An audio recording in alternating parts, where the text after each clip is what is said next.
Você agora vai ouvir o programa Mensagem da Cruz, uma produção da Igreja Presbiteriana de Bom Conselho.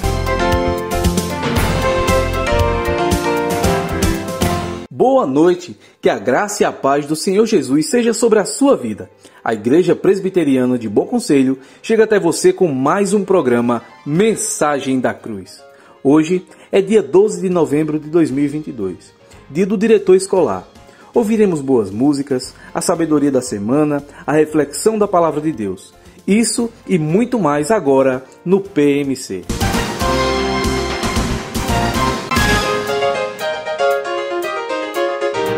Programa Mensagem da Cruz, levando até você a boa nova de salvação em Cristo Jesus.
Vamos à sabedoria da semana. A pessoa que se mantém calma é sábia, mas a que facilmente perde a calma mostra que não tem juízo. Provérbios 14, 29.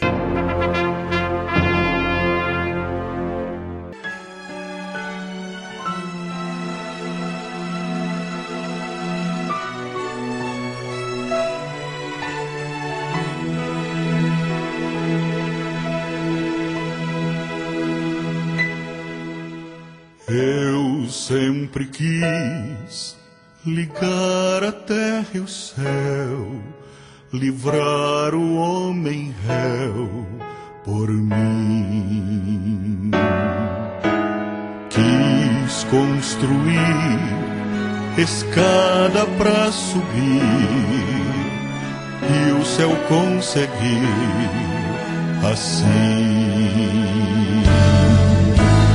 Mas Deus fez louca a sabedoria, vã a filosofia e descobri por fim o seu poder e a sabedoria que revelou no Padre padecer. Jesus na cruz um dia,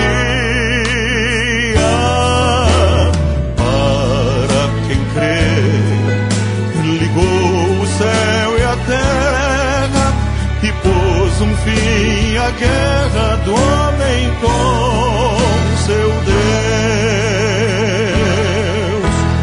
Eu, para crer, quis tudo entender e algum sinal quis ver.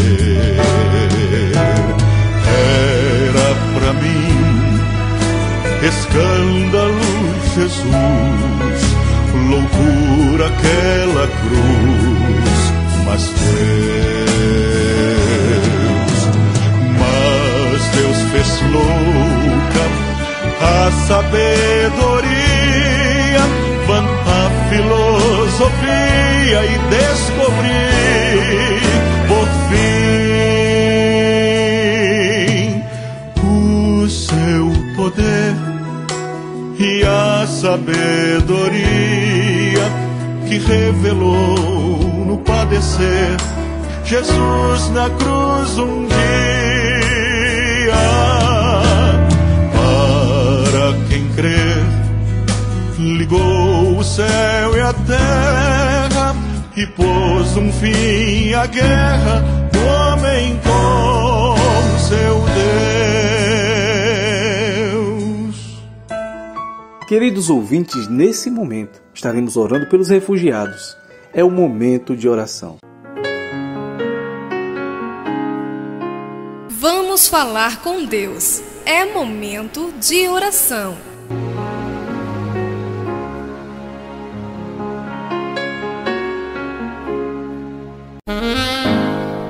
Senhor meu Deus, maravilhoso Pai, nesse momento, Senhor, apresento a Ti a vida, Senhor, de muitos refugiados que nesse momento estão numa terra estrangeira, estão sofrendo, meu Pai, pelo abandono da sua própria terra. Os abençoa, Senhor, os dá suprimento, os dá alimento, os dá vigor, Senhor, para suportar essa nova vida. Sabemos que o Seu Filho também já foi um refugiado, Pai. Sabemos o que Ele enfrentou, se despindo da sua glória, saindo dos céus, da eternidade, para se fazer carne e habitar entre nós. E assim como os refugiados, Senhor, foi abandonado pela sua terra, foi abandonado pelo seu povo, rejeitado, humilhado, maltratado, passou fome, passou por nudez, passou por julgamentos. Que o Senhor esteja abençoando, Senhor, cada uma dessas pessoas que estão passando pela mesma condição. Talvez não a de suportar, Senhor, aquilo que o Teu Filho suportou, porque isso é impossível a nós. Mas de sofrer grande sofrimento e vergonha, meu Pai. Abençoa cada uma dessas pessoas, as ajuda e, acima de tudo, faz com que elas enxerguem a salvação em Cristo Jesus. É o que desde já eu te peço e te agradeço, em nome de Jesus. Amém. Programa Mensagem da Cruz, levando até você a boa nova de salvação em Cristo Jesus.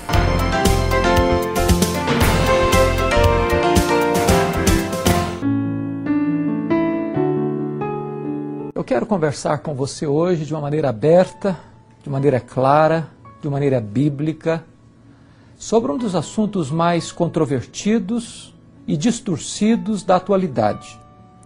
Eu quero conversar um pouco com você sobre a questão do sexo. Este tema, durante muito tempo, foi tabu nas igrejas. Não se falava sobre esse assunto, era proibido de se tratar do assunto, as pessoas tinham vergonha de abordar este assunto. Por essa razão, muitas pessoas cresceram com uma visão distorcida, equivocada, acerca deste assunto tão importante, tão relevante para a felicidade do ser humano, e que a palavra de Deus trata com tamanha clareza, com tamanha abertura, sem nenhum preconceito, sem nenhuma reserva, sem nenhum tabu. O sexo é bom, o sexo é santo, o sexo é puro. O sexo é prazeroso. O sexo não é pecado. Foi Deus quem criou o homem e quem criou a mulher. E foi Deus quem colocou no homem e na mulher o desejo sexual. O desejo sexual, portanto, é legítimo. Ele é absolutamente sublime. E ele tem o propósito de uma consumação dentro do projeto que Deus mesmo estabeleceu, que é o casamento. Agora, a palavra de Deus vai nos dizer que o sexo fora do casamento e antes do casamento, ele produz sofrimento, vergonha, dor, culpa e tragédia. Se você quer dar uma olhada, por exemplo, em 1 Tessalonicenses, capítulo 4, versos 3 a 8, o apóstolo Paulo fala ali do perigo que é a fornicação, ou seja, a prática do sexo antes do casamento. Nós estamos vivendo numa geração, especialmente da década de 60 para cá, da revolução sexual, do advento do preservativo, do anticoncepcional, e com a corrosão dos valores morais, em que a sociedade acha absolutamente natural dois jovens, ao namorarem, terem relação sexual. O que a Bíblia tem a dizer sobre isso? Eu quero lhe dizer que esta situação precisa ser examinada com muito critério, com muito vagar, à luz da palavra de Deus. Porque a Bíblia diz em 1 Tessalonicenses 4, 3 a 8, o seguinte: cada um saiba possuir o seu próprio corpo em santificação e honra, porque esta é a vontade de Deus, a vossa santificação. Com esta matéria, ninguém ofenda nem defraude a seu irmão, porque Deus, como antes vos avisamos e testificamos, é o vingador. Portanto, aquele que despreza estas coisas não rejeita homens, mas rejeita a Deus, que vos deu o Espírito Santo. Note você que Paulo afirma que não se pode defraudar nesta área. O que é defraudar? Defraudar é despertar no outro um desejo que não pode ser licitamente satisfeito. De tal maneira que a prática do sexo no namoro, ela está debaixo do juízo de Deus, da vingança de Deus, não da bênção de Deus. Equivocam-se aqueles que pensam que se dois jovens se amam e eles estão namorando, eles devem praticar o sexo, porque o sexo é uma expressão de carinho, de afeto e de amor. Não obstante, o sexo é uma expressão de amor, mas o sexo foi criado por Deus para ser exercitado e usufruído no contexto do casamento. Se você perceber, a Bíblia diz que a posse antecipada mata o desejo. Eu trabalho na área de aconselhamento conjugal e eu sou testemunha de que aqueles casais que viveram na fase do namoro a prática sexual, via de regra, encontram depois de casados insegurança, ciúmes, instabilidade emocional e, via de regra, pavimentam o caminho para a infidelidade conjugal. A sociedade contemporânea está doente, enferma, nesta área seríssima da fidelidade. Deixa eu lhe mostrar um fato. No meu livro Casamento, Divórcio e Novo Casamento, eu cito esta estatística do ano 2000, nos Estados Unidos. Pesquisou-se e chegou à conclusão de que 75% dos homens e 63% das mulheres já foram infiéis ao seu cônjuge até a idade dos 40 anos. Isso é um colapso. Essa é uma crise que põe abaixo a estrutura familiar.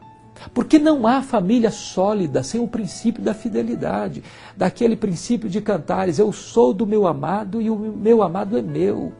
O meu amado é uma fonte reclusa, é um jardim cercado. E por que a infidelidade está tão galopante hoje? Porque esse princípio foi quebrado lá no namoro. A Bíblia é sábia quando diz: por isso deixa o homem seu pai e sua mãe, se une à sua mulher, tornando-se os dois uma só carne.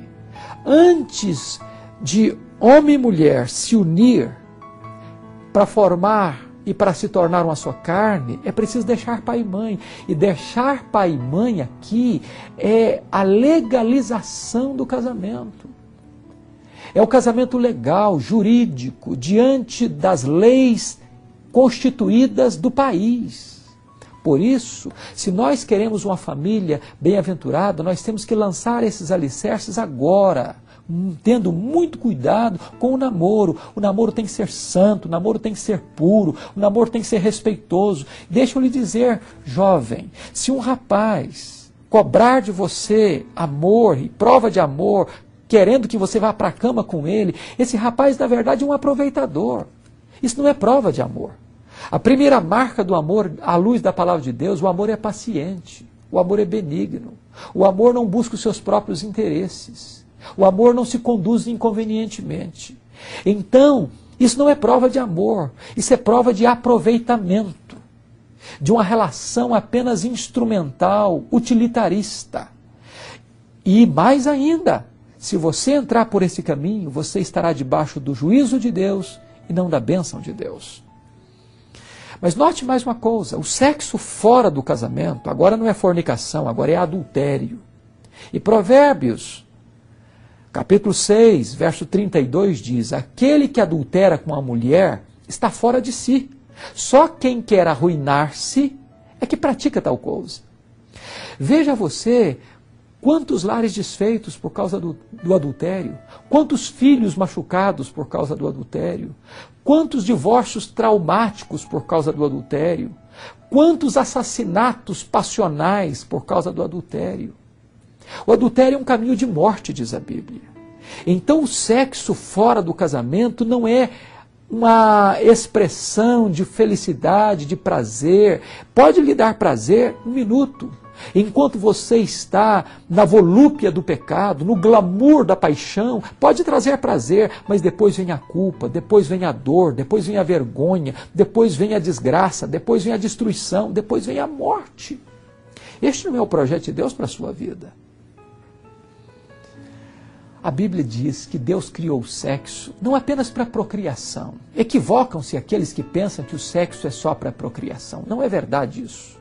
Quando você lê Provérbios capítulo 5, você vai ver lá que Deus ordena o homem e a mulher, no contexto bendito do casamento, a desfrutar plenamente deste prazer. Bebe das tuas fontes, sacia-te com a mulher da tua mocidade. Ou seja, o sexo pode ser pleno, pode ser abundante, pode ser deleitoso. Agora preste atenção numa coisa. Há uma coisa que ronda por aí, que tem estimulado os casais a entrarem pelo caminho da impureza, da pornografia, da depravação moral, dentro do contexto do casamento. E o que dizem é o seguinte, marido e mulher, porta trancada, vale tudo. E eu tenho acompanhado muitos casais infelizes, que chegam ao fundo do poço, porque introduziram no leito conjugal algo estranho, da pornografia, da impureza sexual, do vício. E esta relação adoeceu, e esta relação se tornou suja. A Bíblia diz em Hebreus 13:4 o seguinte, digno de honra entre todos seja o matrimônio e o leito sem mácula. Então, muito cuidado para você não introduzir no leito conjugal aquilo que é estranho à beleza, à santidade e à pureza da relação. Mas deixa eu dizer algo maravilhoso para você. A mesma Bíblia que diz que o sexo antes do casamento é pecado, a mesma Bíblia que diz que o sexo fora do casamento é pecado, diz também que o sexo no casamento é uma bênção. E que a ausência de sexo no casamento é que é pecado. Preste atenção nisso. O apóstolo Paulo, escrevendo aos Coríntios, capítulo 7, na sua primeira carta, versículos 3 a 5, diz assim, o marido conceda à esposa o que lhe é devido, e semelhantemente a esposa ao seu marido. O marido não tem poder sobre o seu próprio corpo, e sim a mulher. A mulher não tem poder sobre o seu próprio corpo, e sim o marido. E Paulo prossegue, E não vos priveis um ou outro, salvo talvez por mútuo consentimento, para vos dedicardes à oração e novamente vos ajuntardes, para que Satanás não vos tente por causa da incontinência. Note você que Paulo está dizendo que o marido precisa conceder satisfação sexual à esposa e a esposa conceder satisfação sexual ao marido. Paulo também está dizendo que nesta área do sexo não pode existir chantagem. Ou seja, o marido não tem poder sobre o seu corpo, a mulher não tem poder sobre o seu corpo, ou seja, a finalidade e o propósito de Deus no casamento é que o marido atenda às necessidades da esposa e a esposa atenda às necessidades do marido. Lidar com chantagem sexual é um grande risco, porque se você chantagear nesta área, você pode ser a própria vítima. Você pode sofrer as dolorosas consequências disto. Mas agora, preste atenção que Paulo dá uma ordem. Não vos priveis um ao outro. Ou seja, marido e mulher não têm o direito de se privarem sexualmente.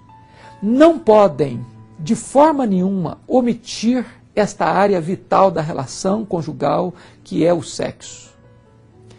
Da mesma maneira que a Bíblia proíbe o sexo fora e antes do casamento, a Bíblia ordena o sexo no casamento.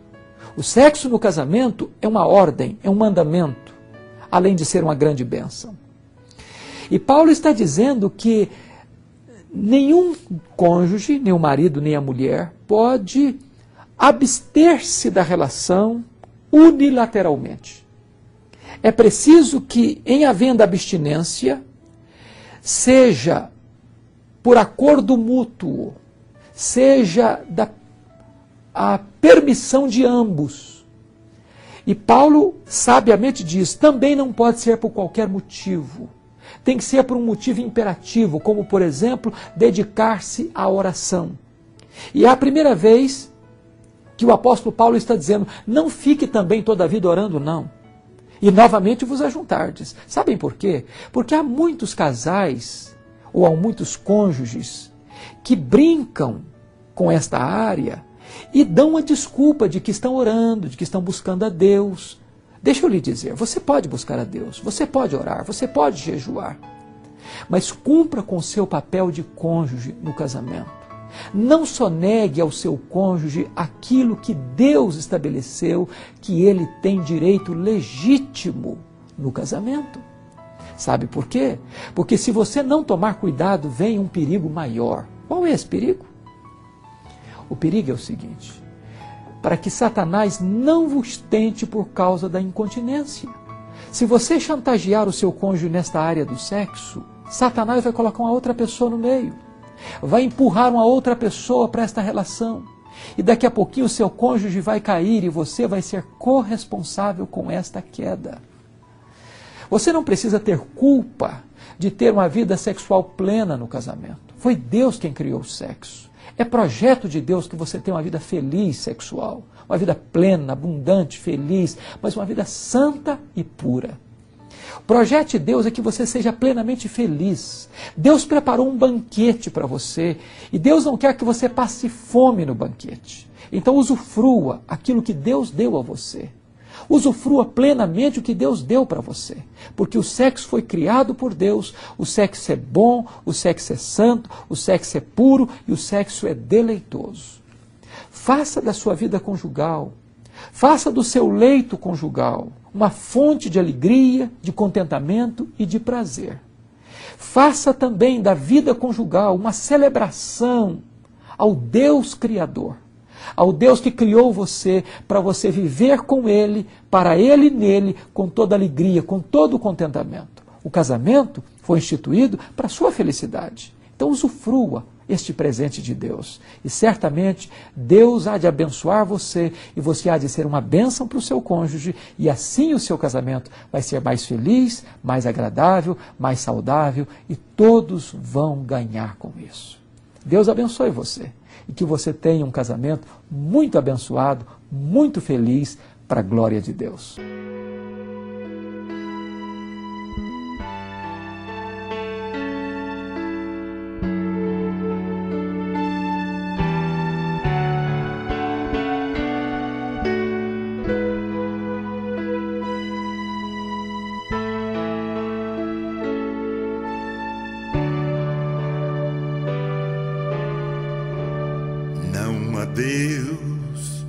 maior. Não há Deus melhor. Não há Deus tão grande como nosso Deus. Não há Deus maior. Não há Deus melhor. Não há Deus tão grande Como nosso Deus. Criou o céu, criou a terra, criou o sol e as estrelas. Tudo Ele fez, tudo criou, tudo formou. Para o seu louvor, para o céu louvor, para o céu, para o céu, para o seu louvor. Não há Deus maior. há Deus maior. Não há Deus melhor. Não há Deus tão grande como nosso Deus. Não há Deus maior. Não há Deus melhor. Não há Deus tão grande como nosso Deus. Criou o céu, criou a terra, criou o sol e as estrelas. Tudo Ele fez, tudo criou, tudo formou. Para o seu louvor, para o seu louvor, para o seu, para o seu, para o seu louvor, para o seu louvor, para o seu louvor, Para o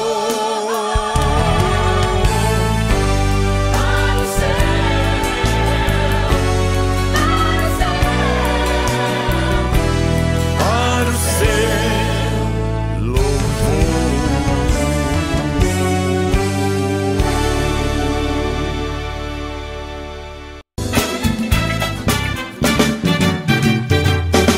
Queridos ouvintes, esse momento é um momento muito especial. O momento que nós queremos parabenizar os aniversariantes da semana. Dia 17, Caleb e Kenneth Barros. Feliz aniversário, que Deus os abençoe, em nome de Jesus. Parabéns, parabéns, parabéns pra você. E chegamos ao final do nosso programa. Mas não para por aí, vem estar conosco, Praça Dantas Barreto, sem número, Centro de Bom Conselho. Domingo pela manhã, às 9h30 e à noite, às 18h30. Na quarta-feira, temos o culto de oração e estudo bíblico às 19h30. Siga-nos também nas redes sociais, Facebook, Instagram, YouTube, @IP Bom Conselho. Obrigado pela sua atenção e ao Rob Araújo pela edição deste programa. Até o próximo sábado, uma boa noite com o Senhor Jesus e que Deus abençoe a sua vida e a sua família. Você acabou de ouvir o programa Mensagem da Cruz, uma produção da Igreja Presbiteriana de Bom Conselho.